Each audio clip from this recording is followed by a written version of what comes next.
ഒന്ന് ഈ സർക്കാർ പൂരം അലങ്കോലപ്പെട്ടതുമായി ബന്ധപ്പെട്ട ഒരു ഉന്നതതല ത്രിതല അന്വേഷണം പ്രഖ്യാപിച്ചു കഴിഞ്ഞു. അതിൻ്റെ അടിസ്ഥാനത്തിലുള്ള അന്വേഷണ റിപ്പോർട്ട്, അന്തിമ റിപ്പോർട്ട് വരാൻ നിൽക്കുന്ന ഒരു പ്രത്യേക സമയത്ത് വിവരാവകാശ നിയമപ്രകാരം പോലും പുറത്തുവിടാൻ പറ്റില്ല എന്ന് പോലീസ് ഡിപ്പാർട്ട്മെൻറ്റും ആഭ്യന്തര വകുപ്പും സംസ്ഥാന ഗവൺമെൻറ്റും പറഞ്ഞ ആ റിപ്പോർട്ട് ഇപ്പോൾ പുറത്തു വന്നതിനെ സംബന്ധിച്ച് ഈ ത്രിതല അന്വേഷണത്തിൻ്റെ ഭാഗമായി അന്വേഷിക്കണം എന്നാണ് എനിക്ക് പറയാനുള്ളത്. കാരണം അത് ദുരൂഹമായൊരു കാര്യമാണ്. അത് കാരണം ഈ റിപ്പോർട്ടിൽ ഇപ്പോൾ ഞാൻ കേട്ടെടുത്തോളം ആ റിപ്പോർട്ടിൻ്റെ കോപ്പി പൂർണ്ണമായിട്ട് ഞാൻ വായിച്ചില്ലെങ്കിലും ടെലിവിഷൻ ചാനലിലൂടെ ഇതിൻ്റെ വിശദാംശങ്ങൾ എനിക്ക് ലഭ്യമായതിൽ നിന്നും പറയുന്നത് ഇതിൻ്റെ പൂർണ്ണമായ വിവരങ്ങൾ പുറത്തു വരുന്ന തരത്തിലുള്ള റിപ്പോർട്ടല്ല. അത് ചില ആളുകളെ സംരക്ഷിക്കാൻ വേണ്ടി ഉദ്ദേശിച്ചുകൊണ്ടാണോ ഈ റിപ്പോർട്ട് ഇപ്പോൾ പുറത്തുവിട്ടതെന്നുള്ള സംശയം എനിക്ക് തോന്നുകയാണ്. അതുകൊണ്ട് ഇപ്പോൾ എന്തുകൊണ്ടാണ് ഈ റിപ്പോർട്ട് പുറത്തു വന്നതെന്നുള്ളത് ദുരൂഹമായിട്ടുള്ളൊരു കാര്യമാണ്. DGP നിയമനവുമായിട്ട് ബന്ധപ്പെട്ടുള്ള ഇത് ഈ റിപ്പോർട്ടിന് അതിനൊപ്പം കാണേണ്ടതുണ്ടോ? അല്ല, അതാണ് ഞാൻ പറഞ്ഞത്. ഇത് ഈ DGP തള്ളിക്കളഞ്ഞ റിപ്പോർട്ടാണിത്. അതായത് സംസ്ഥാന ഗവൺമെൻറ് ഈ റിപ്പോർട്ട് തള്ളിക്കളഞ്ഞിട്ടാണ് ത്രിതല അന്വേഷണം പ്രഖ്യാപിച്ചത്. ആ ഘട്ടത്തിൽ ഇങ്ങനെ ഒരു റിപ്പോർട്ട് എന്തുകൊണ്ടാണ് പുറത്തു വന്നതെന്നുള്ളത് സർക്കാർ പരിശോധിക്കേണ്ടതാണ്. അത് ഈ ത്രിതല അന്വേഷണത്തിൻ്റെ ഭാഗമായും കൂടി പരിശോധിക്കണം. കാരണം ഇപ്പോൾ ഈ റിപ്പോർട്ട് പുറത്തു വന്നത് മറ്റെന്തോ താല്പര്യം വെച്ചാണെന്ന് ഞാൻ സംശയിക്കുന്നു. അല്ല, അതെനിക്ക് അതിനെപ്പറ്റി എനിക്ക് കൃത്യമായ ധാരണയില്ലാതെ ഞാൻ അങ്ങനെ ഒരു നിഗമനം പറയുന്നത് ശരിയല്ലല്ലോ. അത് ഇതായിട്ട് കണക്ട് ചെയ്യാൻ വേണ്ടി പറയുന്നതല്ല. ഞാൻ ഈ തൃശ്ശൂർ പൂരത്തിൻ്റെ വിഷയവുമായി ബന്ധപ്പെട്ടുകൊണ്ട് ചില ആളുകളെ രക്ഷിക്കാൻ വേണ്ടിയാണോ എന്ന് കൂടി ഞാൻ സംശയിക്കുന്നതുകൊണ്ടാണ് ഞാൻ അങ്ങനെ സൂചിപ്പിക്കാൻ കാരണം. അല്ല, അതായത് ഇപ്പോൾ ഇതിനകത്ത് തിരുവമ്പാടി ദേവസ്വത്തെ പ്രതിക്കൂട്ടിൽ നിർത്തുന്ന ഒരു സാഹചര്യമുണ്ട്. ഇതിനകത്ത് ഞാൻ പറയുന്നത് കേട്ടാണ്. എങ്ങനെയാണ് ഒരു കാരണവശാലും തിരുവമ്പാടി ദേവസ്വം എന്ന് പറയുന്ന ഒരു പ്രത്യേക സംവിധാനത്തെയും തിരുവമ്പാടി ദേശക്കാരെയും പൂരം അലങ്കോലപ്പെട്ടതിൻ്റെ ഉത്തരവാദിത്തം അവരുടെ തലയിൽ വെക്കുന്ന തലത്തിലുള്ള നിഗമനത്തിലേക്ക് എത്തുന്നതിനോട് എനിക്ക് പൂർണ്ണമായും വിയോജിപ്പാണ്. എന്നാൽ അതിനകത്തുള്ള തിരുവമ്പാടി ദേവസ്വത്തിലെ ചില വ്യക്തികൾക്ക് ഈ പൂരം അലങ്കോലപ്പെട്ടതിൽ ബന്ധമുണ്ടോ എന്ന കാര്യം അന്വേഷിക്കണം. കാരണം അവരുടെ ഫോൺ രേഖകൾ പരിശോധിക്കണം, പോലീസ് ഉദ്യോഗസ്ഥന്മാരുമായി ബന്ധപ്പെട്ട കാര്യങ്ങൾ പരിശോധിക്കണം, RSSൻ്റെയും BJPയുടെയും നേതാക്കന്മാരായിട്ടുള്ള ആളുകളുമായി ഇവർ സംസാരിച്ച കാര്യങ്ങൾ പരിശോധിക്കേണ്ടതാണ്. പൂരം നടന്ന ഈ അലങ്കോലപ്പെട്ട സംഭവം ഉണ്ടായ സന്ദർഭത്തിലുള്ള CCTV ദൃശ്യങ്ങൾ പോലീസ് പരിശോധിക്കണം. അതോടൊപ്പം RSS നേതാക്കന്മാർ താമസിച്ച തൃശ്ശൂരിലെ ഒരു പ്രമുഖ ഹോട്ടലിൽ ഏതൊക്കെ ആളുകൾ അവിടെ വന്നിട്ടുണ്ട് എന്ന കാര്യത്തെ പറ്റിയുള്ള അന്വേഷണം നടത്തണം. നേരത്തെ പറഞ്ഞ വരാഹി എന്ന് പറയുന്ന BJPക്കും RSSൻ്റെയും NDA സ്ഥാനാർത്ഥിക്ക് വേണ്ടി എല്ലാ തരത്തിലുള്ള പ്രചരണ പ്രവർത്തനങ്ങൾക്കും പ്രൊപ്പഗൻഡ മിഷനറിയുടെയും ഭാഗമായി പ്രവർത്തിച്ചിരുന്ന ആ കൺസൾട്ടിംഗ് ഏജൻസിയുടെ ഉന്നതരായിട്ടുള്ള വ്യക്തികൾ ഈ അലങ്കോലപ്പെടുന്ന സമയത്ത് അവിടെ സന്നിഹിതരായിരുന്നു എന്ന് മാത്രമല്ല വളരെ ആക്റ്റീവായി ആ കാര്യങ്ങളിലെല്ലാം ഇടപെട്ടുകൊണ്ടിരിക്കുകയും സുരേഷ് ഗോപി ഈ പറയുന്ന സ്ഥലത്തേക്ക് ആംബുലൻസിൽ വന്നത് സേവാഭാരതിയുടെ ആംബുലൻസിലാണ്. ആ സേവാഭാരതി ആംബുലൻസിലെ ഡ്രൈവർ കൊടുത്തിരിക്കുന്ന മൊഴി ഈ വരാഹി എന്ന് പറയുന്ന സ്ഥാപനത്തിൻ്റെ കേരളത്തിൻ്റെ ചുമതല വഹിക്കുന്ന ഇവിടെ ഈ ഇലക്ഷൻ്റെ പ്രവർത്തനങ്ങൾക്ക് NDA സ്ഥാനാർത്ഥിയെ സഹായിച്ചിരുന്ന വ്യക്തി വിളിച്ചിട്ടാണ് ഈ ആംബുലൻസുമായി വന്നതെന്ന് അദ്ദേഹം മൊഴി കൊടുത്തതായിട്ട് ഞാൻ മനസ്സിലാക്കുന്നു. അങ്ങനെ വരുമ്പോൾ സുരേഷ് ഗോപി അവിടെ ഞാൻ പറഞ്ഞല്ലോ, ഇത്രയും ബന്ദോബസ്തായിട്ടുള്ള സ്ഥലത്തേക്ക് സുരേഷ് ഗോപി വരണമെങ്കിൽ സാധാരണ പോലീസ് ഉദ്യോഗസ്ഥന്മാരുടെ അനുമതി കിട്ടിയാൽ പോരാ. ഉന്നത പോലീസ് ഉദ്യോഗസ്ഥന്മാരുടെ അനുമതി ഇല്ലാതെ ആംബുലൻസിലാണെങ്കിൽ പോലും സുരേഷ് ഗോപിക്ക് അങ്ങോട്ടേക്ക് കടന്നു വരാൻ കഴിയില്ല. അവിടേക്ക് എങ്ങനെയാണ് ആംബുലൻസിൽ വന്നത്? അങ്ങനെ ആംബുലൻസ് വരുന്ന ആരാണ്? ഒരു ഇലക്ഷൻ നടക്കുമ്പോൾ ഇലക്ഷനിലെ ഒരു സ്ഥാനാർത്ഥിയാണ്. അപ്പോൾ ഒരു പ്രത്യേക പാർട്ടിയുടെ സ്ഥാനാർത്ഥിക്ക് വേണ്ടി മാത്രം സൗകര്യം ഒരുക്കി കൊടുക്കാൻ വേണ്ട അനുമതി കൊടുത്ത പോലീസ് ഉദ്യോഗസ്ഥൻ ആരാണെന്നുള്ളതും കൂടി ഈ റിപ്പോർട്ടിൻ്റെ ഭാഗമായിട്ട് വരണ്ടേ? അത് വന്നിട്ടില്ലല്ലോ. അന്ന് ഈ സംഭവം ഉണ്ടായ സമയത്ത്, അലങ്കോലപ്പെട്ട സമയത്ത് കലക്ടർ അടക്കമുള്ള ആളുകൾ അവിടെ വരികയും ഇടപെടുകയും ചെയ്തു.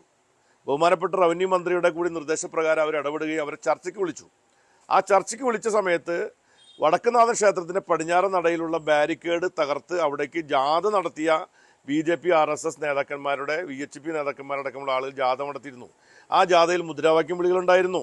അവർ വന്ന് ഈ ചർച്ചയിലേക്ക് തള്ളിക്കയറാൻ ശ്രമിച്ചിരുന്നു. അതിൻ്റെയൊക്കെ CCTV ദൃശ്യം ഈ റിപ്പോർട്ടിൽ പരിശോധിച്ചിട്ടുണ്ടോ? അതിനുശേഷം ഇപ്പോൾ തിരുവമ്പാടി ദേവസ്വത്തിൻ്റെ ആളുകൾ അവിടെ മുൻകൂട്ടി തീരുമാനമെടുത്തിട്ടുണ്ട് എന്ന് പറയുന്നു. അത് അന്വേഷിക്കേണ്ടതാണ്. അതോടൊപ്പം അന്വേഷിക്കേണ്ട ഒരു കാര്യം, തിരുവമ്പാടി ദേവസ്വം ബോർഡിലെ ഭാരവാഹികളുമായി കൊച്ചിൻ ദേവസ്വം ബോർഡ് പ്രസിഡന്റ് അടക്കമുള്ള കലക്ടർ അടക്കമുള്ള ആളുകൾ കൊച്ചിൻ ദേവസ്വം ബോർഡ് ഓഫീസിൽ ഇരുന്ന് ചർച്ച നടത്തിയപ്പോൾ എടുത്ത തീരുമാനം എന്താണ്? ആ തീരുമാനം പോലീസ് പുറത്തുവിടണ്ടേ? ആ തീരുമാനം 3 മണിക്ക് മുമ്പായി 3 മണി 3:30 പിന്നെ വെടിക്കെട്ട് നടത്താനും തിരുവമ്പാടി ആവശ്യപ്പെട്ട പ്രകാരമുള്ള ആളുകളെ വിന്യസിക്കാൻ വേണ്ടി അവർ പറയുന്ന എല്ലാ നിബന്ധനകൾ അംഗീകരിച്ചുകൊണ്ട് പ്രശ്നങ്ങൾക്ക് പരിഹാരം ഉണ്ടാക്കാൻ എടുത്ത തീരുമാനം, ആ തീരുമാനമെടുത്ത് പുറത്തു വന്ന ഉടനെ അട്ടിമറിക്കപ്പെട്ടത് എങ്ങനെയാണ്? ആ സമയത്ത് അവിടെ ഉണ്ടായിരുന്ന RSS BJP നേതാക്കന്മാർ നിങ്ങളെടുത്ത തീരുമാനത്തെ ഞങ്ങൾക്ക് അംഗീകരിക്കാൻ കഴിയില്ല, തിരുവമ്പാടി ഓഫീസിൽ പോയിട്ട് ചർച്ച ചെയ്ത് തീരുമാനിക്കാൻ കഴിയുള്ളൂ എന്ന് പറഞ്ഞ് എന്തുകൊണ്ടാണ്? അങ്ങനെ പോയി എന്ന് വിചാരിക്കുക. ആ പോയതിന് ശേഷം 1 മണിക്കൂർ 1.5 മണിക്കൂറോളം കാത്തിരുന്നിട്ടും അവർ വരാതിരുന്നത് എന്താണ്? അവരിയ്ക്കുന്ന സമയത്താണ് ഈ പറയുന്ന സുരേഷ് ഗോപിയുടെ രംഗപ്രവേശനം അവിടെ ഉണ്ടാവുന്നതും തീരുമാനത്തിൽ മാറ്റമുണ്ടാവുകയും ചെയ്യുന്നത്. അങ്ങനെ എടുത്ത തീരുമാനം അട്ടിമറിക്കപ്പെട്ടത് ഇവരുടെ കൂടി ഒത്താശയോട് കൂടിയിട്ടാണ്. പിന്നീട് നടന്ന പ്രചരണം കൂടി ചേർത്ത് വായിക്കുമ്പോൾ അന്ന് നടത്തിയ പ്രചരണം രാംലല്ലയുടെ ഫോട്ടോ അല്ലെങ്കിൽ അവരുടെ ചിത്രം പിന്നെ കൊടമാറ്റ സമയത്ത് പ്രദർശിപ്പിച്ചതിൽ കമ്മ്യൂണിസ്റ്റുകാർക്കും ഇടതുപക്ഷക്കാർക്കും ഇടതുപക്ഷ സ്ഥാനാർത്ഥിക്കുമൊക്കെയുള്ള വിരോധവും വിദ്വേഷവും തീർക്കുന്നതിന് വേണ്ടിയിട്ടാണ് തിരുവമ്പാടി ദേവസ്വത്തിൻ്റെ പൂരം കലക്കി പൂരം അലങ്കോലപ്പെടുത്തി അതിന് രാഷ്ട്രീയ നേട്ടം ഉണ്ടാക്കാൻ ഇടതുപക്ഷ മുന്നണിയും ഇടതുപക്ഷ സ്ഥാനാർത്ഥി ശ്രമിച്ചുവെന്ന് അതിൻ്റെ രക്ഷകനായി വന്നതാരാണ്? NDA സ്ഥാനാർത്ഥി ആണ് രക്ഷകനായി വന്നതെന്ന്, രക്ഷകനായി അവതരിക്കപ്പെട്ടിരിക്കുന്നു എന്ന നിലയിലുള്ള പ്രചരണം നടത്തി ഒരു സിനിമാറ്റിക് സ്റ്റൈലിൽ ഈ ഇലക്ഷൻ്റെ പ്രചരണത്തിൽ ഒരു മാറ്റം വരുത്താൻ വേണ്ടി അവർ നടത്തിയ ഗൂഢാലോചന പുറത്തു കൊണ്ടുവരാൻ ഈ റിപ്പോർട്ട് കൊണ്ട് സാധിച്ചിട്ടില്ല. ഈ റിപ്പോർട്ട് ഭാഗികമാണെന്നുള്ളതുകൊണ്ടാണ് ഗവൺമെൻറ് തള്ളിക്കളഞ്ഞിരിക്കുന്നത്. അവിടെ ത്രിതല തലത്തിലുള്ള അന്വേഷണത്തിൽ ഈ കാര്യങ്ങൾ ഉൾപ്പെടെയുള്ള എല്ലാ കാര്യങ്ങളും വെളിച്ചത്ത് വരണം എന്ന് ഞാൻ അവരോട് എന്നെ വന്ന് കണ്ടപ്പോൾ ആവശ്യപ്പെട്ടിട്ടുണ്ട്. ആ വിവരങ്ങളുമായി ബന്ധപ്പെട്ട കാര്യങ്ങൾ കൂടി പുറത്തു വരുമ്പോഴാണ് ഈ പൂരത്തിൻ്റെ അലങ്കോലപ്പെട്ട വിഷയത്തിലെ രാഷ്ട്രീയ ഗൂഢാലോചന പുറത്തു വരുന്നത്. ഇതിനകത്ത് ഒരു കാര്യം വസ്തുതയുണ്ട്. എന്താണ്? ഈ പൂരം അലങ്കോലപ്പെട്ടു എന്നുള്ളതും അലങ്കോലപ്പെട്ടതിൻ്റെ പിന്നിൽ ഒരു രാഷ്ട്രീയ ഗൂഢാലോചന ഉണ്ട് എന്നൊരു കണ്ടെത്തലുണ്ടായിട്ടുണ്ട്. അങ്ങനെ ഉണ്ടായിട്ടുണ്ടെങ്കിൽ പ്രത്യേകിച്ച് ഒരു തെരഞ്ഞെടുപ്പിൻ്റെ ഘട്ടത്തിലുണ്ടായിരിക്കുന്ന രാഷ്ട്രീയ ഗൂഢാലോചന പുറത്തു കൊണ്ടുവരേണ്ട ഉത്തരവാദിത്തം സംസ്ഥാന ഗവൺമെൻറ്റിനുണ്ട്. അത് പുറത്തു വന്നേ മതിയാകൂ. ഇപ്പോൾ പൂരം വീണ്ടും ചില വിവാദങ്ങളിലേക്ക് വന്നിരിക്കുന്ന ഘട്ടത്തിൽ എല്ലാവരും ഒന്നിച്ചു നിന്ന് എല്ലാ പൂരങ്ങളും തടസ്സങ്ങൾ കൂടാതെ മുന്നോട്ട് പോകാൻ വേണ്ടി ശ്രമിക്കുന്നതിനിടയിൽ ഇങ്ങനെ ഒരു റിപ്പോർട്ട് പുറത്തുവിട്ട് ഇവർക്കിടയിൽ ഐക്യം തകർക്കാനൊന്നും ആരും ശ്രമിക്കരുത്. നമ്മളെല്ലാവരും കഴിഞ്ഞ പൂരവുമായി ബന്ധപ്പെട്ടുണ്ടായിട്ട് രാഷ്ട്രീയ വിവാദങ്ങൾ അത് രാഷ്ട്രീയ വിവാദമായി തന്നെ മാറുകയും അത് രാഷ്ട്രീയമായി തന്നെ പരിഹരിക്കുകയും വേണം. ഈ പൂരം പോലെയുള്ള പരിപാടികളിൽ രാഷ്ട്രീയ പാർട്ടികൾ പ്രത്യേകിച്ച് RSSും BJP അടക്കമുള്ള രാഷ്ട്രീയ പാർട്ടികൾ നടത്തുന്ന അവരുടെ കള്ളക്കളികൾ വെളിച്ചത്ത് വരേണ്ട കാര്യമാണ്. അത് വരട്ടെ. അപ്പോൾ ഈ അന്വേഷണ റിപ്പോർട്ട് എന്ന് പറയുന്നത് ഭാഗികമായിട്ടുള്ള അന്വേഷണ റിപ്പോർട്ടാണ്. മാത്രമല്ല അതിൻ്റെ പൂർണ്ണമായിട്ടും എല്ലാ മേഖലയിലേക്കും കടന്നു ചെന്ന റിപ്പോർട്ടല്ല. പോലീസിൻ്റെ ഭാഗത്തു നിന്നായിട്ടുള്ള വീഴ്ചകളെ പറ്റി ഒരു അക്ഷരം പോലും പറയാത്ത റിപ്പോർട്ടാണ്. അപ്പം ഇങ്ങനെയുള്ള പല കാര്യങ്ങളും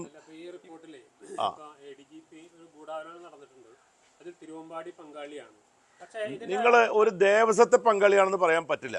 കാരണം അതാണ് ഞാൻ പറയുന്നത്. രാഷ്ട്രീയ ഗൂഢാലോചന ചില പ്രത്യേക രാഷ്ട്രീയ പാർട്ടിക്ക്, അതാണ് പ്രത്യേക രാഷ്ട്രീയ പാർട്ടി എന്നൊരു രാഷ്ട്രീയ പാർട്ടി കേരളത്തിലുണ്ടോ? പ്രത്യേക രാഷ്ട്രീയ പാർട്ടി എന്ന് പറയുന്ന പാർട്ടി ഉണ്ടോ? ഒന്നുകിൽ ഇടതുപക്ഷ പാർട്ടി അല്ലെങ്കിൽ കമ്മ്യൂണിസ്റ്റ് പാർട്ടി അല്ലെങ്കിൽ കോൺഗ്രസ്, ഇങ്ങനെ രാഷ്ട്രീയ പാർട്ടിയിലുള്ളൂ. അല്ലാതെ പ്രത്യേക രാഷ്ട്രീയ പാർട്ടി എന്ന് പറയുന്ന രാഷ്ട്രീയ പാർട്ടീനെ പറ്റിയിട്ട് ഞാൻ കേട്ടിട്ടില്ല. അങ്ങനെ ഒരു റിപ്പോർട്ടിൽ കൊടുക്കുന്നത് ശരിയാണ്. ഏത് പാർട്ടി എന്ന് പറയണ്ടേ? ആ പാർട്ടി ഏതാണെന്ന് പറയണം, ആരൊക്കെ പ്രവർത്തിച്ചു എന്ന് പറയണം. പിന്നെ ഒരു ദേവസ്വം ഒരു ദേശത്തെ മുഴുവനും പ്രതിക്കൂട്ടിലാക്കുന്നത് ശരിയാണോ? അത് ശരിയല്ല. കാരണം ഈ തിരുവമ്പാടി ദേശത്തിലെ വിശ്വാസികളായിട്ടുള്ളവരും വിശ്വാസികളല്ലാത്തവരുമായ പൂരത്തെ സ്നേഹിക്കുന്ന ഒരു മനുഷ്യനും തൃശ്ശൂർ പൂരത്തിൻ്റെ ചടങ്ങുകൾ അലങ്കോലപ്പെടണമെന്ന് ആഗ്രഹിക്കുന്നവരല്ല. നാളെ ഇവർ ആഗ്രഹിക്കില്ല. അപ്പോൾ നമ്മൾ ഏതെങ്കിലും ഒരു ദേശത്തെയും ഏതെങ്കിലും പ്രത്യേക വിഭാഗത്തിൻ്റെ ആ ഔദ്യോഗികമായ അവരുടെ ആ എൻറ്റിറ്റിയെയും ഇതിൻ്റെ ഭാഗമാക്കി മാറ്റുന്നതിനോട് എനിക്ക് യോജിപ്പില്ല. അല്ല, അത് ഞാൻ നേരത്തെ പറഞ്ഞില്ല. പോലീസിനകത്തുള്ള RSS BJP ബന്ധം ഇതിനകത്ത് അന്വേഷിക്കണം എന്ന് പറഞ്ഞു. ഞാൻ ഏതെങ്കിലും ഒരു വ്യക്തിയെ എനിക്ക് കൃത്യമായ വിവരങ്ങളില്ലാതെ ഞാൻ ആരെപ്പറ്റിയും അങ്ങനെ പറയണമെന്ന് ഉദ്ദേശിക്കുന്നില്ല. അതൊക്കെ എല്ലാവർക്കും അറിയാവുന്ന കാര്യങ്ങളാണ്. എല്ലാവരും ഈ പോലീസ് ഗവൺമെൻറ് സംവിധാനങ്ങൾ അന്വേഷിച്ച് കണ്ടുപിടിക്കേണ്ട കാര്യങ്ങളാണ്. അത് ഞാൻ അന്വേഷിച്ച് കണ്ടുപിടിക്കേണ്ട കാര്യങ്ങളല്ല. എനിക്കറിയാവുന്ന കാര്യങ്ങൾ ഞാൻ പോലീസിന് എഴുതി കൊടുത്തിട്ടുള്ള 16 പാരഗ്രാഫ് അടങ്ങുന്ന ഒരു വിശദമായ റിപ്പോർട്ട്, 16 17 പാരഗ്രാഫ് അടങ്ങുന്ന റിപ്പോർട്ട് എന്നോട് ചോദിച്ചപ്പോൾ മൊഴിയായി ഞാൻ രേഖപ്പെടുത്തി കൊടുത്തിട്ടുണ്ട്. ഇനി അതിൽ പോരായ്മകളുണ്ടെങ്കിൽ അവർ പറഞ്ഞിരിക്കുന്ന കാര്യം ഇതുമായി ബന്ധപ്പെട്ട് രാഷ്ട്രീയ ഗൂഢാലോചനയെ സംബന്ധിച്ചും മറ്റും അവിടെ വേറെ അന്വേഷണം കൂടി നടക്കുന്നുണ്ടെന്ന് പറഞ്ഞിട്ടുണ്ട്. ആ അന്വേഷണത്തിൻ്റെ ഉദ്യോഗസ്ഥന്മാർ എന്നെ വന്ന് കാണാൻ തയ്യാറാണെങ്കിൽ അവരെടുത്തും ഈ കാര്യങ്ങൾ പറയാൻ എനിക്ക് യാതൊരു ബുദ്ധിമുട്ടില്ല. അല്ല, പോലീസിനകത്ത് അത്തരം കൂട്ടുകെട്ടുകൾ ഉണ്ടായിട്ടുണ്ട് എന്നുള്ളതിൻ്റെ ഒരു ഉദാഹരണം കൂടിയാണ് ഇത്തരം സംഭവങ്ങളൊക്കെ തന്നെ. അത്തരം കാര്യങ്ങളൊക്കെ അന്വേഷിക്കട്ടെ. ഞാൻ ഏതെങ്കിലും ഒരു അല്ല, എനിക്ക് കിട്ടിയ വിവരങ്ങൾ ഞാൻ പോലീസിനോട് കൊടുത്തിട്ടുണ്ട്. പോലീസിന് ഉദ്യോഗസ്ഥന്മാർ കൊടുത്തു. ഞാൻ ആരെ പറ്റിയും വ്യക്തിപരമായി നമുക്ക് ഏതെങ്കിലും ഒരു ഉദ്യോഗസ്ഥനെതിരെ ഒരു ആരോപണം നമ്മൾ ഉന്നയിക്കണമെങ്കിൽ നമ്മുടെ കയ്യിൽ അതിൻ്റെ ഒരു പൂർണ്ണമായ തെളിവുണ്ടാവണം. ആ തെളിവില്ലാതെ നമ്മൾ ആ ആരോപണം ഉന്നയിക്കുന്നത് ഒരു എന്താ പറയുക അന്തസ്സുള്ള കാര്യമല്ല. അതുകൊണ്ട് അത് ഞാൻ ഉന്നയിക്കാൻ ഉദ്ദേശിക്കുന്നു. പോലീസിനൊരു വീഴ്ചയുമില്ല എന്നുള്ളതാണ് പറയുന്നത്. അങ്ങനെ അഭിപ്രായം ഇല്ല. പോലീസിന്റെ അവിടുത്തെ പോലീസ് കമ്മീഷണർ ഭാഗത്തുനിന്ന് ഗുരുതരമായ വീഴ്ച സംഭവിച്ചിട്ടുണ്ടെന്നുള്ള കാര്യം സംശയമില്ലാത്ത കാര്യമാണ്. പിന്നെ ഈ സുരേഷ് ഗോപിക്ക് അവിടെ നിന്ന് കടന്നു വരാൻ അനുവാദം കൊടുത്ത ആരെ പോലീസുകാരല്ലേ? അങ്ങനെ ഒരു ഇലക്ഷൻ നടക്കുന്ന ഘട്ടത്തിൽ ഒരു സ്ഥാനാർത്ഥിക്ക് വേണ്ടി മാത്രം പ്രത്യേക സൗകര്യം ഒരുക്കി കൊടുക്കാൻ ഇലക്ഷൻ കമ്മീഷൻ നിയമം അനുവദിക്കുന്നുണ്ടോ? അങ്ങനെ കൊടുത്തത് എങ്ങനെയാണ്? ഇതൊക്കെ അന്വേഷിക്കേണ്ട കാര്യങ്ങളാണ്. ഇപ്പോൾ തെരഞ്ഞെടുപ്പിൻ്റെ വിജയപരാജയവുമായിട്ട് ബന്ധപ്പെട്ട വിഷയം മാത്രമല്ല. ഏതായാലും തൃശ്ശൂർ പൂരത്തിൽ നടന്നിട്ടുള്ള ഈ ഗുരുതരമായ ചില പ്രശ്നങ്ങളിൽ നിന്ന് ആരൊളിച്ചോടാൻ ശ്രമിച്ചാലും അത് അവസാനം സത്യം പുറത്തു വന്നത് അവസാനിക്കുള്ളൂ. അതുവരെ അതുകൊണ്ടല്ലേ വിവാദം അടുത്ത പൂരം വരായിട്ട് എന്തുകൊണ്ട് വിവാദം തീരാത്ത എന്തുകൊണ്ടാണ്? ഇത് അന്വേഷണത്തിലെത്താത്തതുകൊണ്ടാണ്. അന്വേഷണം ദ്രുതഗതിയിൽ നടത്തി ഈ പൂരത്തിൻ്റെ കാര്യങ്ങളെ സംബന്ധിച്ചുള്ള ജനങ്ങളുടെ ആശങ്കയ്ക്ക് അറുതി വരുത്താൻ കഴിയും വിധത്തിൽ പ്രശ്നങ്ങൾ ഈ കാര്യങ്ങൾ പുറത്തു വന്ന് തീരുമാനം എടുക്കട്ടെ. ഞാനിപ്പോഴും പറയുന്നത് തൃശ്ശൂർ പൂരം ഉൾപ്പെടെയുള്ള പൂരങ്ങൾ ഇപ്പോൾ വീണ്ടും ഒരുപാട് പ്രശ്നങ്ങൾ നേരിട്ടുകൊണ്ടിരിക്കുകയാണ്. അപ്പോൾ ആ സമയത്ത് നമ്മളെല്ലാവരും ഒന്നിച്ചു നിന്നിട്ടാണ് ആ പ്രശ്നങ്ങൾക്ക് പരിഹാരം ഉണ്ടാക്കാൻ ശ്രമിക്കുന്നത്. ആ ഐക്യത്തിനും അല്ലെങ്കിൽ അതിൻ്റെ ഒരു കൂട്ടായ്മയ്ക്കും ഏതെങ്കിലും തരത്തിൽ ഭംഗമുണ്ടാക്കുന്ന ഒരു നിലപാട് ഞാൻ എടുക്കാൻ ഉദ്ദേശിക്കുന്നില്ല. അതുകൊണ്ടാണ് ഞാൻ പറഞ്ഞത്, ഇപ്പോൾ നടന്നുകൊണ്ടിരിക്കുന്ന കാര്യങ്ങളെയും കൂടി അലങ്കോലപ്പെടുത്തും വിധത്തിൽ ഏതെങ്കിലും ഒരു വിഭാഗത്തെ പ്രതിക്കൂട്ടിൽ നിർത്തിക്കൊണ്ട് പ്രശ്നങ്ങൾ പരിഹരിക്കാൻ ആരും ശ്രമിക്കരുത്. അത് അപകടം ചെയ്യുന്നൊരു കാര്യമാണ്.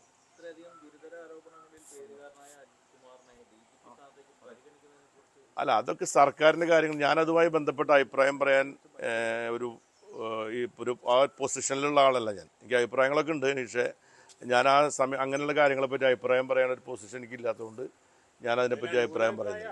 അല്ല, അത് ഞാൻ പറയാൻ ഞാൻ അനുകൂലം പ്രതികൂലം എന്ന് പറഞ്ഞില്ല ജയ്സ. ഞാൻ പറഞ്ഞ കാര്യം അതാണ്. ഇപ്പോൾ എൻ്റെ എനിക്ക് അഭിപ്രായം പറയാൻ കഴിയുന്ന ചില കാര്യങ്ങളുണ്ട്.